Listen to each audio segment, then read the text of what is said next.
Konnichiwa, Japan Fans. Today's show, we're going to talk about belief.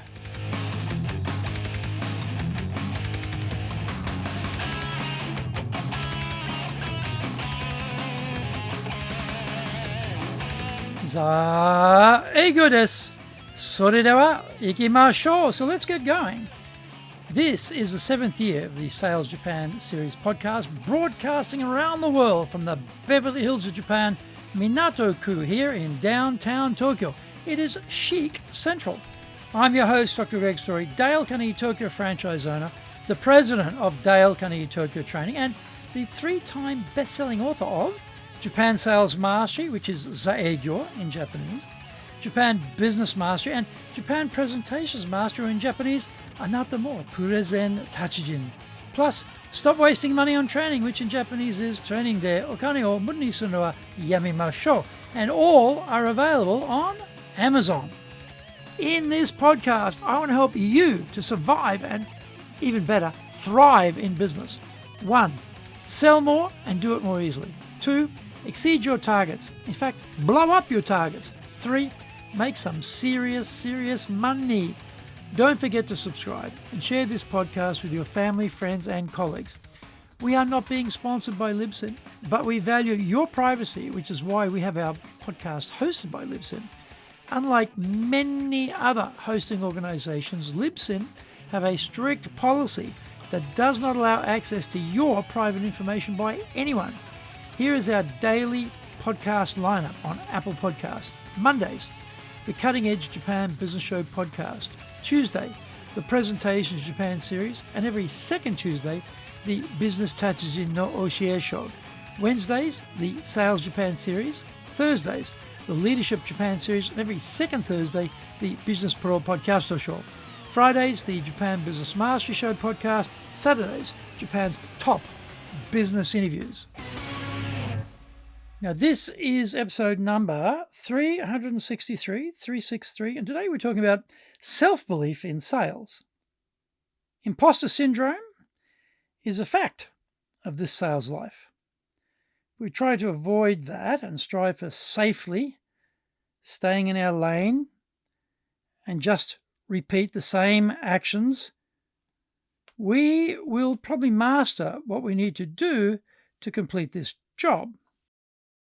The problem is organizations keep moving the goalposts every year, and they want higher revenue productivity. The market also moves on us too, and we cannot control that. The definition of insanity is keep doing the same things over and over again in the same way, but expecting an improved result. When things don't go as well as we need, we feel like imposters. Maybe that previous good result, that big deal, was just a fluke, a bit of luck, rather than ability. Having clients tell you they have gone with another provider really hurts. Getting them to tell you why is difficult. They don't want to get into an argument, so they try and ghost you and give you no answer. When you persist with your follow-up, they send you some bromide message that doesn't tell you anything. If you try and ferret out what they paid to your competitor, they just ignore you. Losing deals sparks self-doubt. Am I good enough? Are we out of line with the market on our pricing? What if this snowballs or continues for lengthy periods? Where do I go wrong? Where was the breakdown point in my explanation of the benefits? What do I need to change? What information did I fail to supply my champion with to get a yes answer pushed through the organization decision-making machine? Salespeople are always under pressure to perform, so none of this is helping our mental outlook.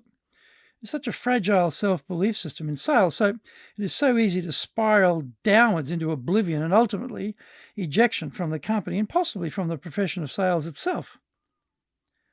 What do we need to do?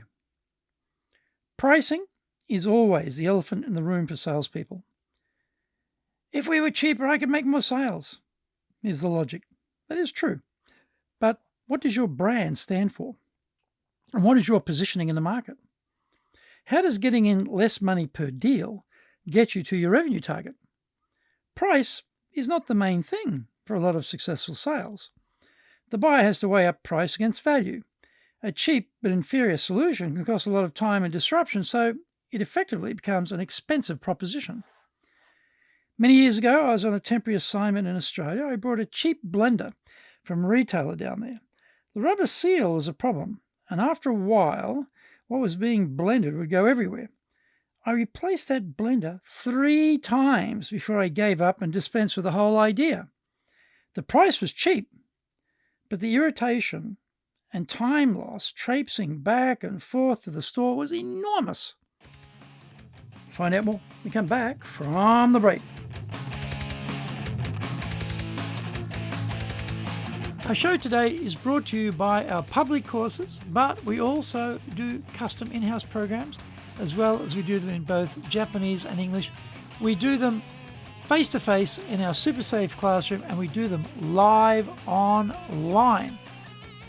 Show today is being brought to you by, on the 10th of November, we're doing our Leadership Training for Managers program, 3-day version. On the 16th and 17th of November, we're doing high-impact presentations in Japanese. And on the 7th of December, we'll be doing our Dale Carnegie course. It'll be the 3-day version of the Dale. Go to our website at www.dale, D-A-L-E, -Carnegie, CARNEGIE.co.jp. Get my best-selling books, Japan Sales Mastery, which in Japanese is Zaegyo. This is the Bible for selling in Japan. Japan Business Mastery, Japan Presentations Mastery, plus Stop Wasting Money on Training, which in Japanese is Training de Okane o Muru ni Sunu wa Yamimashou, and all are available on Amazon. If you like learning by watching videos, we have nearly 2,000 there for you at Tokyo, Japan, Dale Carnegie TV on YouTube. We release 3 TV shows every week on YouTube. The Cutting Edge Japan Business Show, that's the premier business show on Japan every Monday, Tokyo time.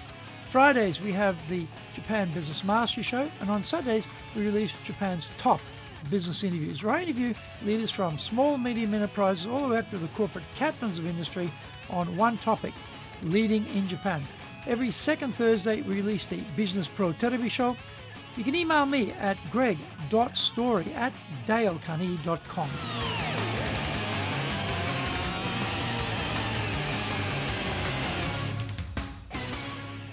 Welcome back. I should have spent more money and ensured a better quality outcome.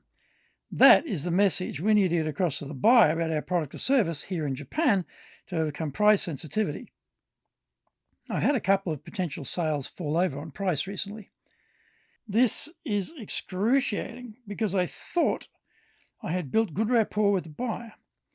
The issue today, though, is there are more and more people coming into the circle of decision making, and your buyer has to navigate the sale through the turbulent waters of their organization on your behalf. If they hit an internal reef and capsize, your deal drowns. I now reflect on, did I do a good enough job providing the bullets for my champion to fire to get the deal done? Did I explain the value equation well enough? What was missing in that presentation of mine? When deals fall over in sales, our self-doubt bubbles to the surface. Have I lost my mojo? Am I no longer able to persuade buyers to pay what we need for our solution? We cannot stop the process of these self-doubts arising, but we have to keep moving forward regardless. The answer to deal loss is to have more irons in the fire on the mathematical basis that more deals come from having more conversations. If there is a deal flow issue, then we have to get busier talking to more buyers. We increase the chance of doing a deal in this situation. Talking to more buyers needs more activity to generate more conversations. We have our pool of previous clients who are not active at the moment. They are a good place to start because they will at least know of us. We need to go back to our existing clients and see if we can cross-sell them or upsell them. The client is never on our timetable, so we have to keep making the effort to get in touch regardless of how busy we become servicing current clients agreeing to deals. If we don't, we run out of deals and then we have nothing, the death valley of sales. Once we have exhausted all possible leads, we have to rev the whole process up again, and that takes considerable time. There are no free lunches or givens in this sales life. We recreate our realities every single day. No matter how hard we get bucked off the rodeo bull, we have to climb back into the saddle and try again. If we can't do that, then sales as an industry has no place for us, and we better try another occupation.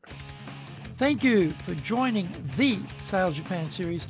If you found the program useful, then please work on your karma and share this with your family, friends, and colleagues. Don't forget to subscribe and share this podcast. Immediately apply what you've learned today. Go out there and survive. Use it and make some serious money. Bucks, dough, moolah, coin, dosh, lolly, readies, smackers, earners, and bread and honey. Remember, I'm in your corner, committed to your success here in Nippon.